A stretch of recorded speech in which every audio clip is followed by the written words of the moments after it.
اس پہ تو کوئی دوسری بات نہیں ہے، لیکن چونکہ انہوں نے انتظام کیا ہے عملی جواب کا کہ جماعت کا اہتمام وہ کرتے ہیں اور انتظام انہوں نے کیا ہوا ہے، تو جو واجب درجہ ہے اذان کے جواب دینے کا یہ تو ادا کر رہے ہیں۔ باقی جو زبانی طور پر جواب دینا ہے تو یہ مستحب ہے، اس میں بھی بہت ساری بات ہے، لیکن خلاصہ اور جو راجح بات ہے وہ یہ ہے کہ یہ مستحب ہے۔ تو جب یہ مستحب ہے تو ان کا جو سوال ہے کہ جواب دینا لازم ہے تو لازم نہیں ہے، اور جو پہلی بات ہے کہ دینے کی شرعی حیثیت کیا ہے تو وہ یہ ہے کہ یہ مستحب ہے۔ اب تیسرا سوال کہ طلباء کو ان کے مطالبے پر یہ وقت دینا چاہیے یا نہیں چاہیے، تو میرے خیال میں ان کے ذہن میں شاید ایک کنفیوژن ہے کہ اذانیں تو بہت ساری مسلسل ہوتی رہتی ہے، تو اگر سب کے جواب کے لیے ہو تو ظاہر ہے کہ بہت خلل آئے گا کلاس کے اس میں، تو شریعت کا یہ حکم نہیں ہے۔ دو اقوال ہے، ایک یہ ہے کہ محلے کی جو اذان ہے اس کا جواب دیا جائے، باقیوں کا ضروری نہیں ہے، اور دوسرا ہے کہ سب سے پہلے جو اذان ہے اس کا جواب دیا جائے، باقیوں کا ضروری نہیں ہے۔ ان دو میں سے کسی پر بھی عمل کیا جا سکتا ہے، یہ برابر درجے کی باتیں ہیں۔ تو اگر یہ اذان کے جواب کے لیے بھی 1-1.5 منٹ دے دے، جو بالعموم اتنا ہی ہوتا ہے 2 منٹ تک، تو کوئی بڑا حرج کلاس میں نہیں واقع ہوگا، اور انشاءاللہ اس کی برکت سے کلاس اچھی چلے گی۔ لیکن اگر نہ دے سکے کوئی مشکلات ہو تو ان پر کوئی لازم نہیں ہے کہ اذان کے جواب کا وقفہ یہ طلباء کو فراہم کرے۔ مصعب ایک صورت اس میں یہ ہو سکتی ہے جب یہ اپنی جماعت کا اہتمام کرتے ہیں تو جب کلاس ختم ہو جائے، چونکہ باہر سے لوگوں نے آنا نہیں ہوتا، انتظار کی کوئی کا وہ مسئلہ نہیں ہے، فوراً اذان دیں جماعت کے وقت 2-3 منٹ پہلے، 2-3 منٹ کے بعد جماعت کروائیں، یہ بھی تو ایک صورت ممکنہ ہو سکتی ہے، اور اسی اذان کا جواب ظاہر ان پر ہوگا۔ ہاں جی، یہ بھی ایک صورت ہے، اور بلکہ اگر الگ انہوں نے جماعت کرنی ہے مسجد سے ہٹ کر تو یہ الگ سے ایک مستحب ہے کہ اس کے لیے اذان بھی دی جائے، تو اس مستحب پر بھی عمل ہوگا اور ساتھ ان کا جو مطالبہ ہے یہ بھی پورا ہو جائے گا۔ بہت شکریہ، اچھی صورت ہوگی۔ جزاکم اللہ۔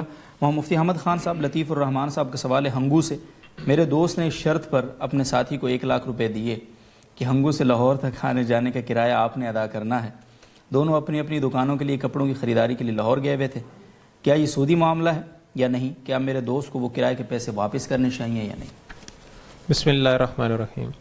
ان کے سوال سے یہ بات سمجھ میں آ رہی ہے کہ ان دونوں حضرات نے لاہور جانا تھا اپنی دکان کی مال کی خریداری کے لیے، اور ایک صاحب کو کچھ رقم کی ضرورت تھی جو دوسرے صاحب نے ان کو 1 لاکھ روپیہ قرضہ دے کر وہ ضرورت پوری کی، اور شرط اس میں یہ رکھی گئی کہ آنے جانے کے جتنے اخراجات ہیں کرایہ وغیرہ تو وہ جن صاحب نے قرضہ لیا ہے وہ ادا کریں گے۔ تو یہ واضح طور پر ایک ناجائز شرط ہے، کیونکہ یہ ایک قرض کا معاملہ ہے، اور اس میں انہوں نے شرط رکھ کر یہ ایک نفع ان سے لیا ہے کہ یہ آنے جانے کا جتنا خرچہ ہے یہ دوسرے صاحب برداشت کریں گے، تو یہ بالکل ناجائز معاملہ ہے۔ اس پر ان دونوں پر لازم ہے کہ استغفار بھی کریں، اور جو انہوں نے ان کے طرف سے اخراجات کیے ہیں تو ان پر لازم ہے کہ وہ اخراجات ان کو ادا کریں، اور یا یہ ہے کہ قرضے میں اتنی ہی رقم جو ہے پھر منہا سمجھی جائے۔ مثلا اگر ان کی طرف سے 3000 روپے کے اخراجات ہوئے ہیں تو یہ 1 لاکھ کے بجائے اب ان سے صرف 97,000 روپیہ وصول کریں، پورا 1 لاکھ وصول نہ کریں۔ بہت شکریہ صاحب۔ عبد الحلیم صاحب کا سوال ہے، میں نے اپنے دوست سے بینک کے ذریعے 2 لاکھ روپے منگوائے، بینک نے 600 روپے کمیشن کاٹا، میں نے اپنے دوست سے کہا کہ کمیشن میں ادا کر دوں گا، کیا یہ جائز ہے صاحب؟ جی بالکل، چونکہ انہوں نے یہ معاملہ اپنے دوست کے لیے ہی کیا ہے اور کوئی اپنی ذاتی کسی مفاد کی خاطر نہیں کیا، تو چونکہ اس کی وجہ سے ان پر 600 روپے کی ادائیگی لازم ہوئی ہے تو ان پر لازم بھی ہے کہ اس کو ادا کریں، اور بالکل اس کا ادا کرنا جائز ہے، اس میں کوئی حرج نہیں۔ بہت شکریہ صاحب۔ مفتی محمد حسین صاحب کی خدمت میں سوال ہے سیلا سید صاحبہ کا جرمنی سے، اور وہ یہ پوچھتی ہیں صاحب کیا انگلش فونٹ میں قرآن مجید پڑھنے سے قرآن پڑھنے کا ثواب مل جائے گا؟ کیونکہ میں نے عربی نہیں پڑھی ہوئی اور مجھے کوئی مشکل درپیش ہے، اس حوالے سے کیا فرماتے ہیں؟ بس اتنا جینین عربی نام ہے ان کا، سیلا اور سید، تو کیسے عربی نہیں پڑھی ہوئی؟ مطلب عربی ماحول سے ان کا تعلق رہا ہے، ان کا نام اس بات کی دلیل ہے۔ باقی یہ بات سمجھنی چاہیے کہ قرآن جو ہے اس کو اللہ تعالیٰ نے عربی قرار دیا ہے، یعنی اس کی صفت ہے عربی، اِنَّا أَنزَلْنَاهُ قُرْآنًا عَرَبِيًّا، اور عربی میں ہونا یہی قرآن کریم کی ایک خصوصیت ہے۔ مطلب قرآن کی جو کمالات ہے اور قرآن کی جو باریکیاں ہے تلفظ کی، معانی کی، ہر لحاظ سے وہ عربی زبان میں ہی آ سکتی ہے، باقی زبانوں میں صلاحیت نہیں ہے کہ قرآن کی صحیح ترجمانی وہ کر سکے، نہ لفظی لحاظ سے نہ معنوی لحاظ سے۔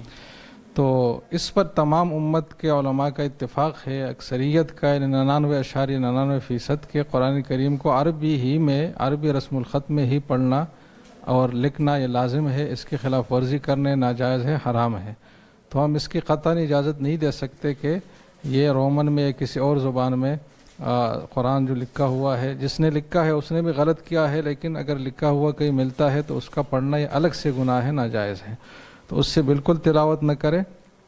اور عربی سیکھنا اس حد تک کہ قرآن پڑھا جائے یہ کوئی اتنا مشکل کام نہیں ہے، کسی حافظ صاحب سے کچھ وقت لے کر، اور اگر وہاں نہیں ہے تو آج کل آن لائن بھی تعلیم و تعلم کی ایک سلسلے ہے، اور ہر چیز کہیں سے بھی آپ سیکھ سکتے ہیں، تو یہ کوئی عذر نہیں ہے آج کل۔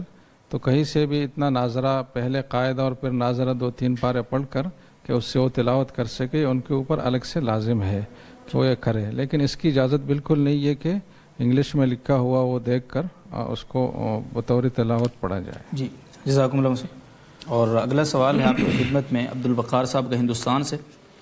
عصر کی نماز ایسے وقت پڑھنا کہ نماز کے درمیان میں غروب آفتاب ہونے کا یقین ہو، یا فجر کی نماز اس وقت پڑھنا جبکہ نماز کے درمیان طلوع آفتاب کا یقین ہو، درست ہے؟ بس اس میں احناف کا مذہب یہ ہے کہ عصر اور مغرب فجر میں فرق ہے۔ فجر کا حکم یہ ہے کہ اگر درمیان میں طلوع آفتاب ہو تو نماز فاسد ہو جاتی ہے، پھر اشراق کے وقت میں یعنی سورج نکلنے کے تقریباً 15-20 منٹ بعد اس نماز کا اعادہ پھر ضروری ہے، وہ نماز نہیں ہوتی۔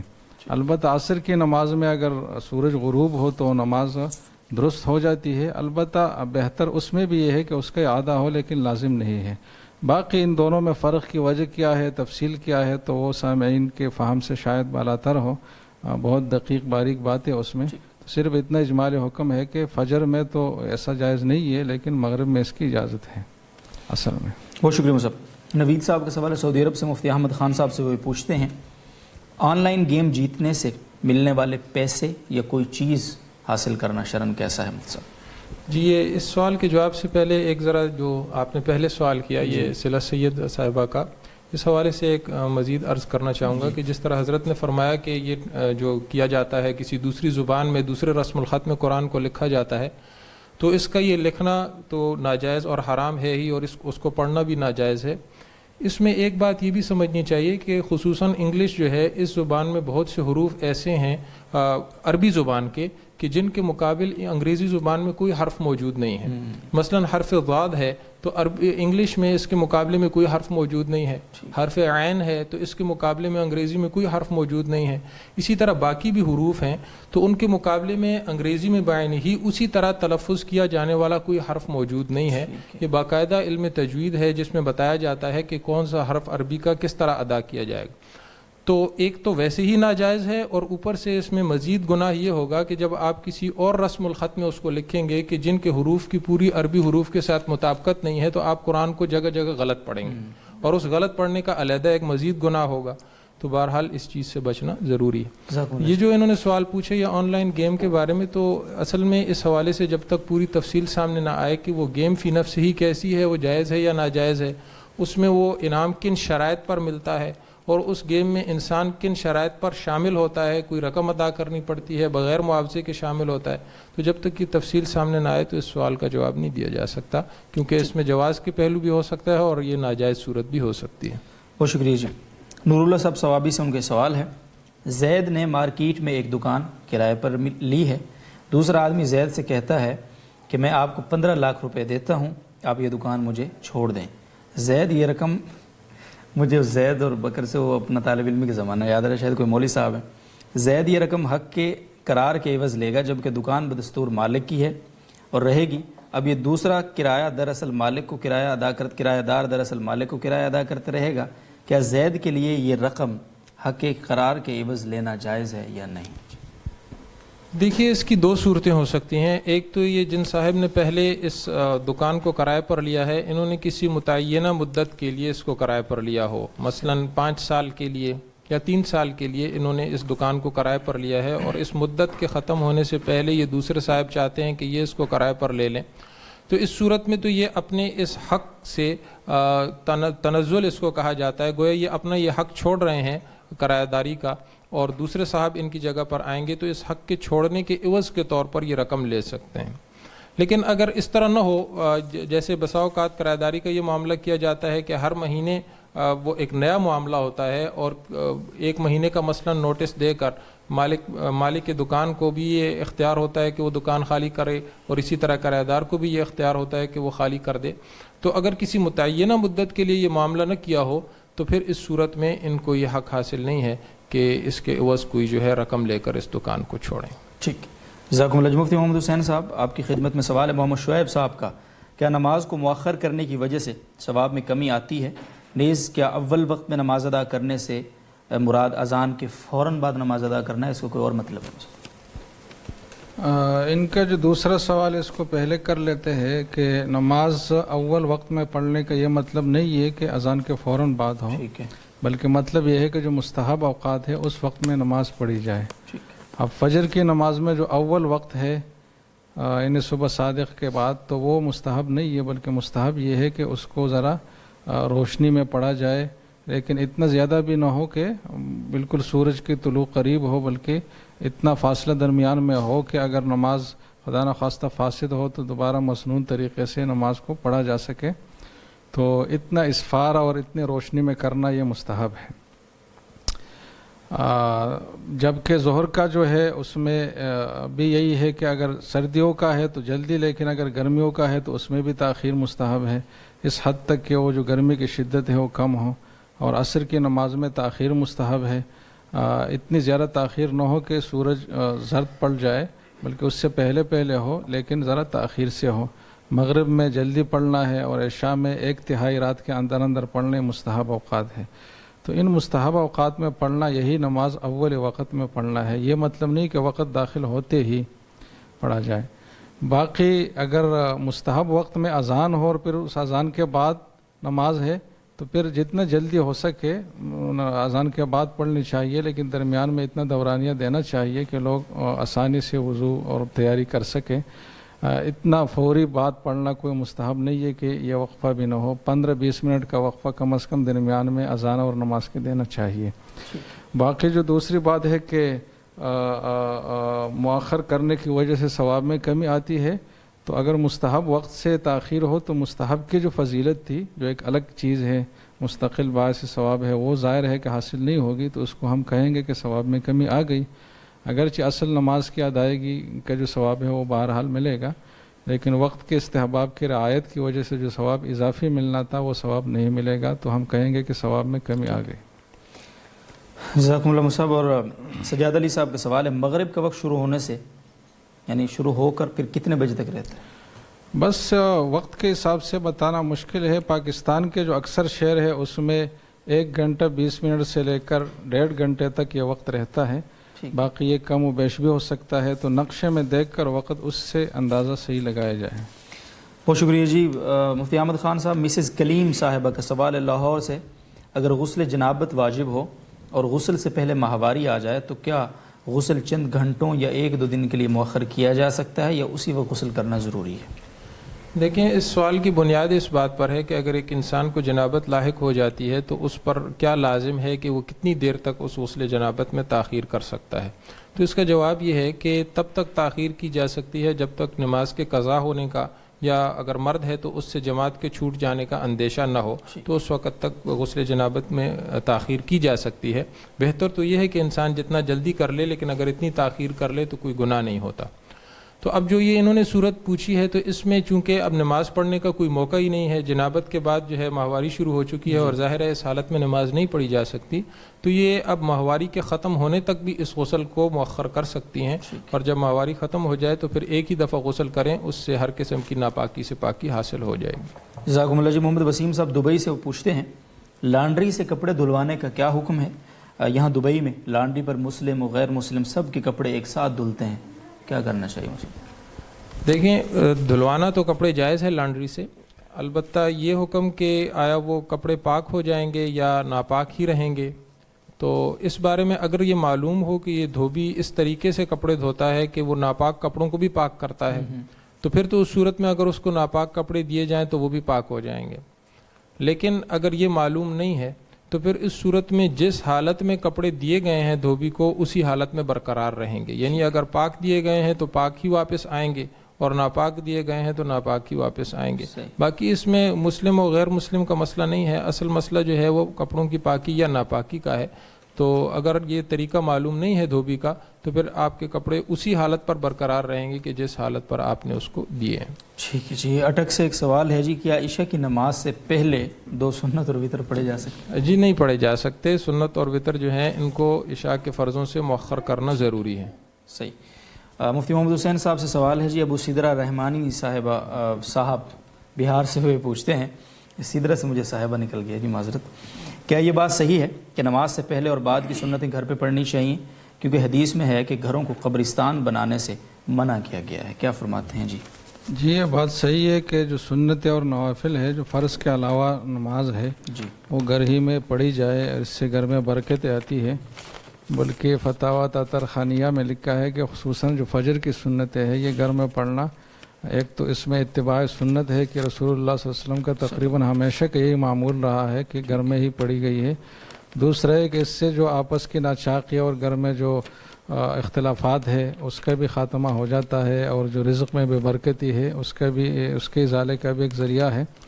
تو ظاہر ہے انہوں نے کسی بنیاد پر لکھا ہوگا، کسی بزرگ کا تجربہ ہوگا. ویسے بھی سنت عمل میں برکات تو ہوتی ہے. جی. تو فجر کی سنتوں میں تو زیادہ تاکید ہے، باقی سنتوں میں بھی مستحب اور بہتر یہ ہے کہ وہ گھر ہی میں پڑھی جائے. جزاکم اللہ جی. اگین ابو سدرہ رحمانی صاحب بہار سے پوچھتے ہیں، 4 زانوں بیٹھ کر سونے سے وضو باقی رہتا ہے یا ٹوٹ جاتا ہے؟ بس جو بھی ایسی صورت ہو جس میں جو سرین ہے انسان کی وہ جمی رہے زمین پر، اور وہ مطلب ایسی کیفیت نہ ہو کہ اگر کوئی سہارا ہے تو وہ نکل جانے سے اور سہارا ہٹ جانے سے وہ گر جاتا ہو، ایسی کیفیت میں انسان نہ ہو، تو اس حالت میں جب وہ سو جائے تو اس سے وضو نہیں ٹوٹتا.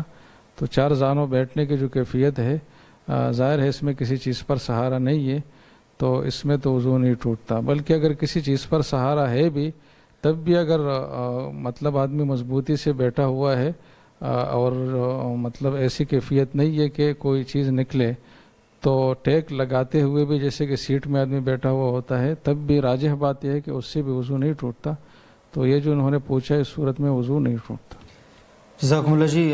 مفتی احمد خان صاحب، محمد صفوان صاحب کا سوال ہے حضرو اٹک سے، مسبوق اگر بھولے سے امام کے ساتھ ایک طرف سلام پھیر دے تو سجدہ صاحب تو لازم نہیں ہوگا؟ اس مسئلے کی 2 صورتیں ہیں. ایک یہ ہے کہ مسبوق نے امام کے بالکل ساتھ سلام پھیرا ہے، یعنی بالکل اس میں تاخیر نہیں ہوئی سلام پھیرنے میں، اس صورت میں تو سجدہ صاحب واجب نہیں ہوتا.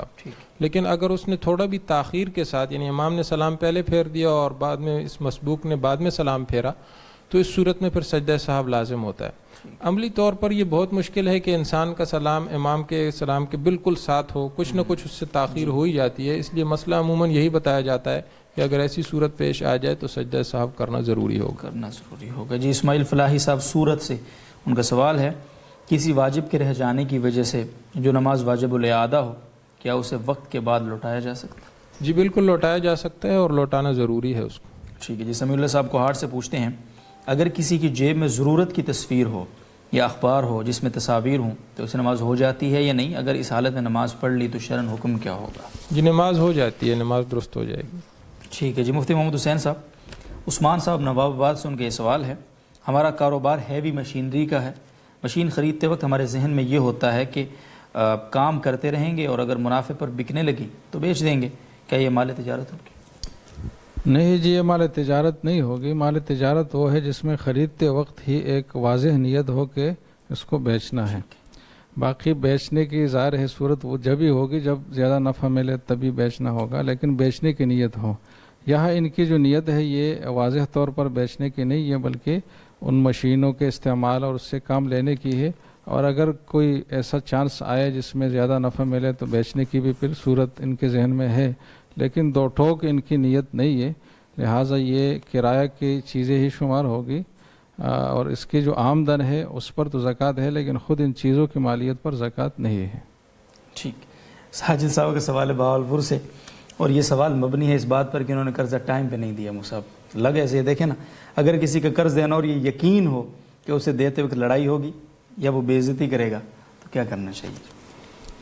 بس یہ تو ایک تکنیکی سوال ہے، شرعی مسئلے کی روح سے تو کوئی یہ نہیں ہے، بس میں جو بھی طریقہ مناسب ہو اختیار کیا جائے، مثلا کسی دوسرے آدمی کو پیسے دے کر اس کے ہاتھ واسطے کے ذریعے سے پہنچایا جائے، یا ان کو ہدیہ اور گفٹ کے طور پر دیے جائے اور بعد میں کہا جائے کہ بھائی وہ کوئی گفٹ وفٹ نہیں تھا، وہ آپ کا قرضہ تھا، تو یہ بھی ہو سکتا ہے۔ بہرحال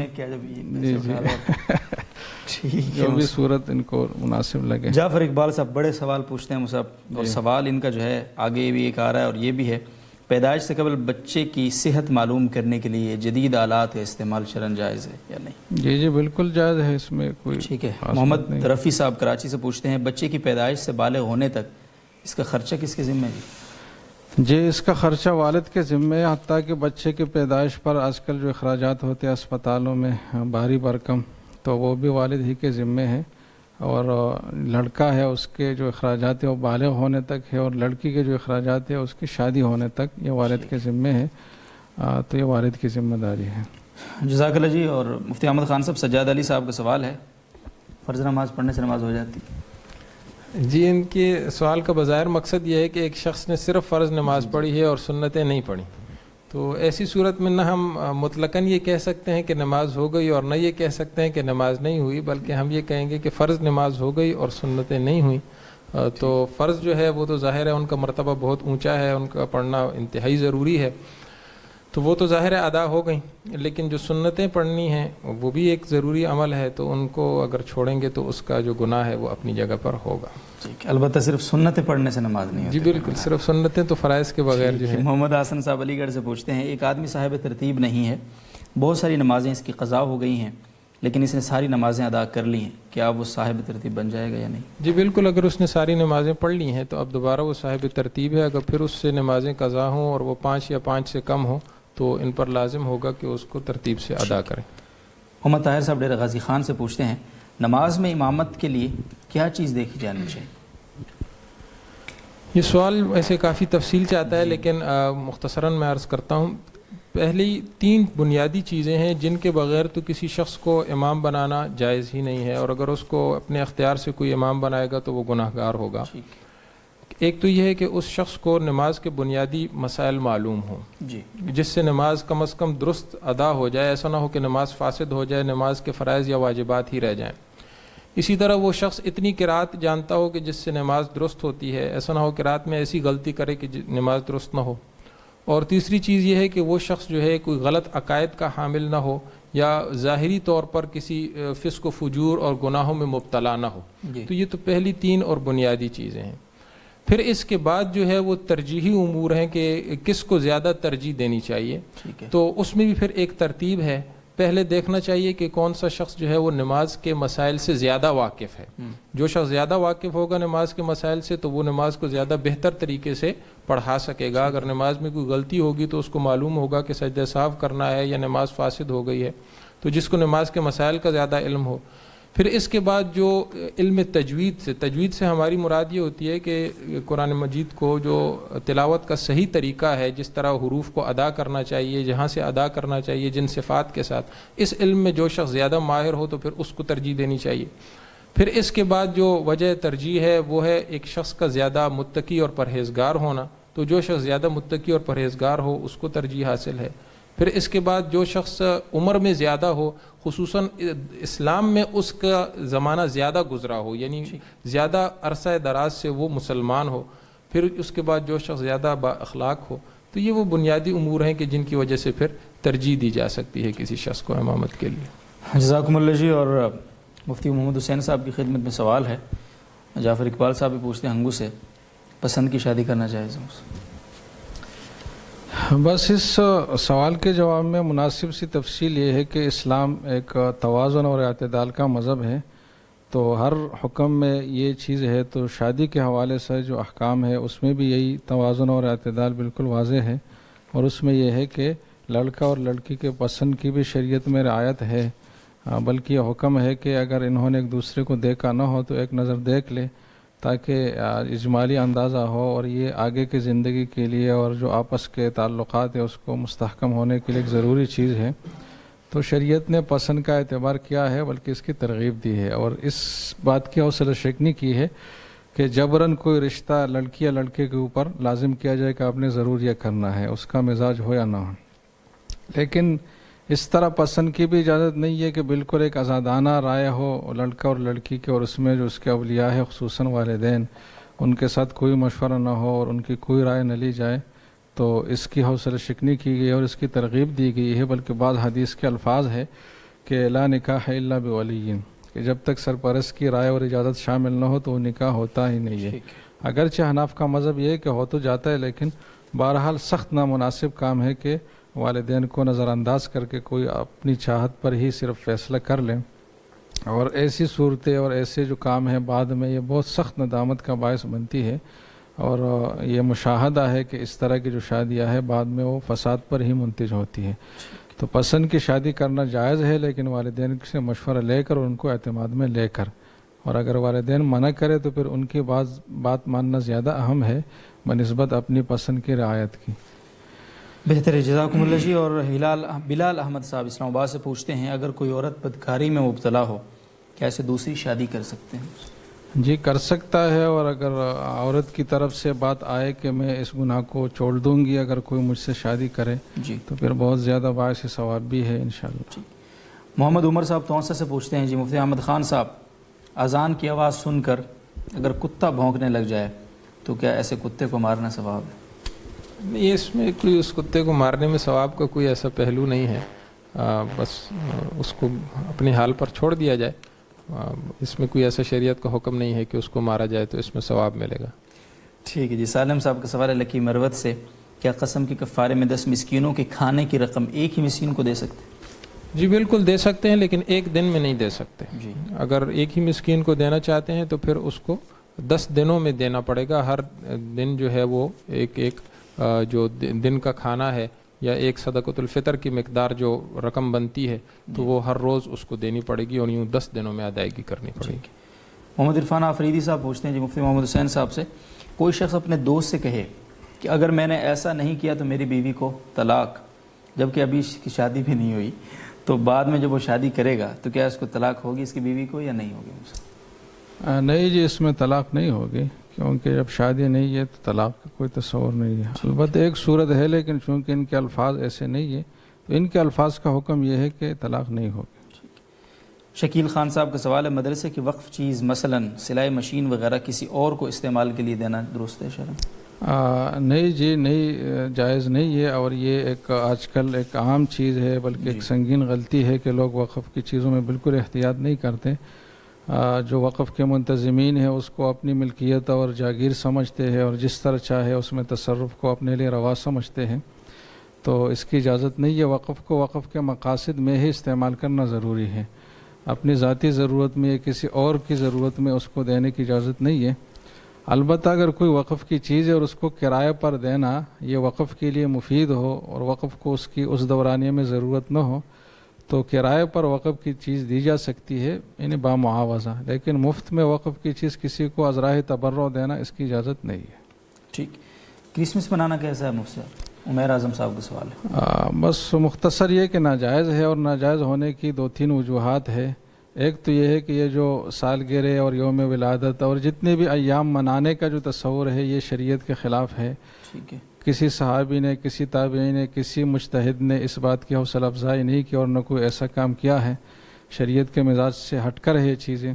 دوسری بات ہے کہ کرسمس محض ایک تہوار نہیں ہے، ایک مذہبی تہوار ہے عیسائیوں کا، جس کا بنیاد اس بات پر ہے کہ 25 دسمبر کو حضرت عیسیٰ علیہ السلام کی یوم ولادت ہے، تو لہٰذا اس میں خوشی منانی ہے، اور پھر خوشی منانے میں شرکیہ کام بھی وہ کرتے ہیں، فضول خرچیاں بھی کرتے ہیں۔ تو ایک تو یہ بات ہی غلط ہے کہ حضرت عیسیٰ کی ولادت 25 دسمبر کو ہوئی، اس پر بڑی لمبی تحقیق ہے۔ کسی نے دیکھنا ہو تو نیٹ پر اس کی مختلف قسم کی تحقیقات موجود ہیں، دیکھ سکتے ہیں۔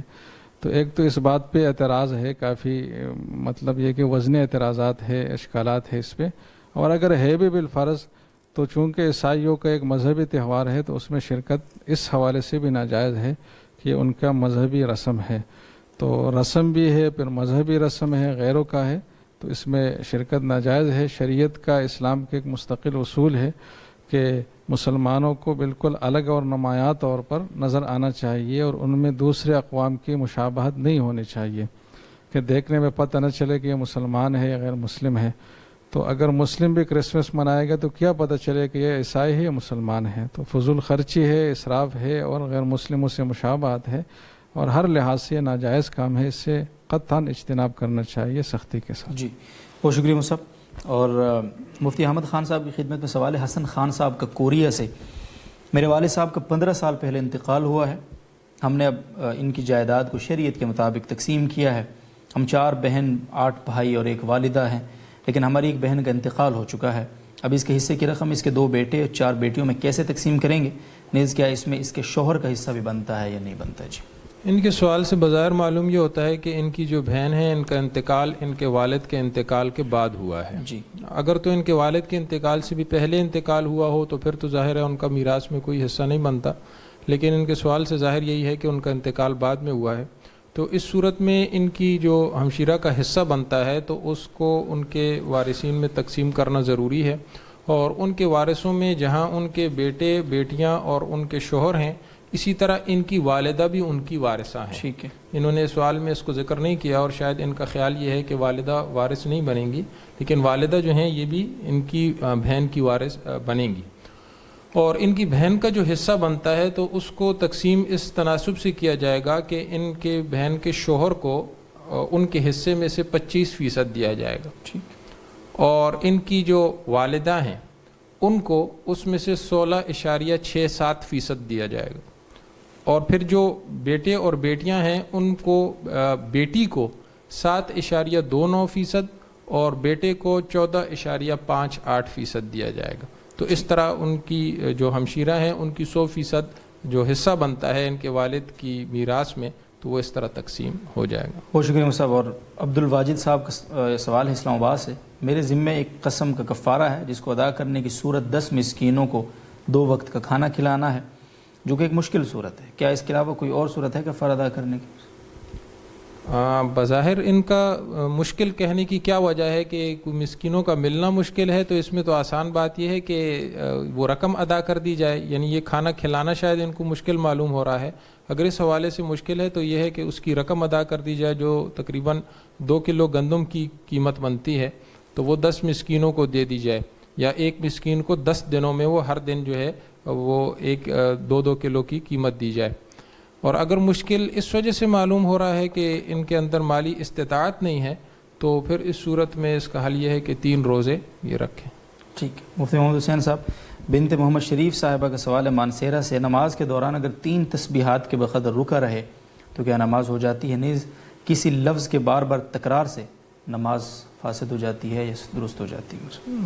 بس یہ دونوں سوال مجمل ہے، اور ایک اصول ذہن میں رکھے کہ جب بھی کوئی آدمی جب کسی ایسے رکن میں ہے کہ اگلا جو رکن ہے وہ اس کے فوراً بعد ادا کرنا لازم ہے، جیسے کہ سجدے کے بعد رکوع کے بعد قومہ اور قومہ کے بعد سجدہ ہے اور تلاوت کے بعد رکوع ہے، تو ایسی صورت میں اگر 3 تسبیح کے بقدر تاخیر کی جائے تو پھر اس پہ سجدہ سہو لازم ہوتا ہے.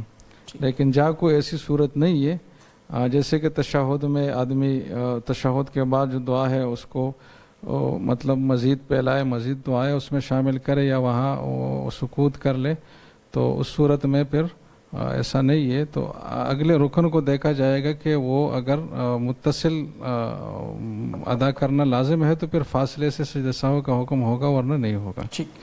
رضوان افضل صاحب کا سوال گجرات سے. عیسائی کے جنازے میں حاضری دینا کیسے؟ غلط ہے، اس لیے کہ جنازے کا مقصد دعائے استغفار ہے میت کے لیے. جی. اور عیسائی جب وہ عیسائیت پر مرا ہے تو شرعی حوالے سے وہ اس قابل نہیں ہے کہ اس کے لیے مغفرت کی دعا کی جائے، تو اس کے جنازے میں شامل ہونا جائز نہیں ہے. یعنی جنازے کی جو تقریب ہے اس میں، باقی اگر ویسے کوئی جائے اس کی تعزیت کے لیے تو اس کی اجازت ہے. بہت بہت شکریہ جی دونوں معزز مہمانان کا، تمام ناظرین و سامعین کا. میں اپنے ناظرین و سامعین سے ایک گزارش اس حوالے سے بہت کرنا ضروری سمجھتا ہوں. ہماری انتظامیہ کی طرف سے بھی بار بار ہمیں یہ چیز بتائی گئی ہے، اور JTR میڈیا ہاؤس کے جو پرسنل رابطہ نمبرز ہیں ان پر بھی شکایت موصول ہوئی ہے بہت بار، اور ہم اس کو بہت محسوس کرتے ہیں شدت سے. انفارچونیٹلی یہ چیزیں ہم تک پہنچ رہی ہیں، اور یہ اتنا اچھا پلیٹ فارم ہے، اتنا اچھا ایک سلسلہ ہے، اس کو بہرحال ہمیں خراب کرنے کی کوشش نہیں کرنی چاہیے، احتیاط کرنی چاہیے. ایک تو یہ کہ ہم غیر ضروری سوالات سے سوالات نہیں ہوتے، وہ گپ شپ ہو جاتی ہے بس اوقات. تو جو لوگ سوال پوچھنے والے ہوتے ہیں ان کو زحمت ہوتی ہے، تکلیف ہوتی ہے، دقت ہوتی ہے، اور سوالات کو جمع کرنے میں بھی اس میں دشواری کا سامنا ہوتا ہے. تو غیر ضروری گپ شپ سے اجتناب کیا جائے. بہت آپ سے ہمبلی ایک ریکویسٹ ہے. اور دوسرا یہ کہ جو بھی خواتین ہمارے کومنٹ بار میں آ کر سوال اپنے شیئر کرتی ہیں تو ان سے درخواست یہ ہے، ہماری انتظامیہ کی طرف سے یہ ریکویسٹ ہے کہ وہ اپنے نام کی بجائے اپنے کسی محرم کا نام لکھ کر وہ سوال اگر پوسٹ کریں تو یہ زیادہ مناسب صورت ہوگی، اور اس میں احتیاط کا پہلو بہت زیادہ ہے، اور اس سے جو شکایات ہمیں ابھی تک موصول ہوئی ہیں ان کا تدارک بھی کافی حد تک کیا جا سکے گا. بہرحال ہم اپنے ناظرین و سامعین کا احترام کرتے ہیں، ان کی محبتوں کو سلام کرتے ہیں، وہ ہمارے ساتھ پورا وقت جڑے رہتے ہیں. جی محرم کے نام لکھنے کی کوئی وضاحت؟ جی محرم کا نام لکھنے کی وضاحت مصطفیٰ فرما رہے ہیں. جیسے اگر اپنے والد کا نام جیسے بنت فلاں صاحبہ یا اپنے بھائی کے نام اخت فلاں، تو اس طرح سے مطلب آپ اپنا سوال شیئر کر سکتے ہیں، اور اس میں احتیاط کا پہلو بڑا زیادہ ہے. انشاءاللہ ہم اپنے ناظرین و سامعین سے پورے تعاون کی یقین دہانی ہمیں ہے اور ہم رکھتے ہیں. اللہ تعالی ہم سب کا حامی ناصر ہو. اجازت دیجیے، اللہ حافظ.